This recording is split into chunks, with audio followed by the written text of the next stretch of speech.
तो भाई लोग यही वीडियो के एक बार तनी फुल देख के देखल, ओकर बाद बतैलो कि वीडियो कैसन बा। अरे साला करे हमार माली है, ध्यान मत दिया, सब ठीक बा।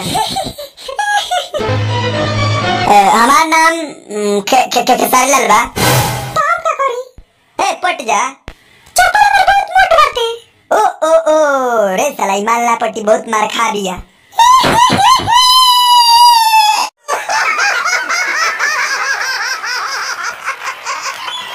ए पागल हो गए बानी। ए पहले तो लाइन देते रहे और आज धोखा देती है। ए तो हम चाहता नहीं कि हमारे शादी करा धोखा से। ये तो पगला गई बा हमरा चक्कर में। देखो चाचा, शादी करा दो हमारे। तब कानवा धोले सारे कानवा के जोरिया चाटी मारम नु। ए दोगलवा साला शादी कोनो खिचड़ी दे तोरा बना खिया दी हम। कोनो बात बता रे बाबू।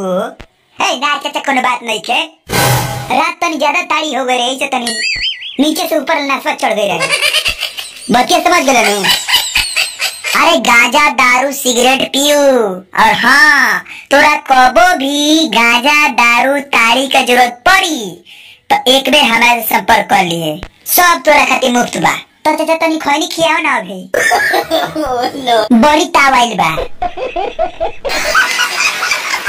मर क्यों गल करे बता ना रे। ए भैया सुन ले बतिया। ए जाने मने तू चुप रह ना, हम बताओ तने भैया के। ए जाने मन चुप एकरा कोरोना लो भैया।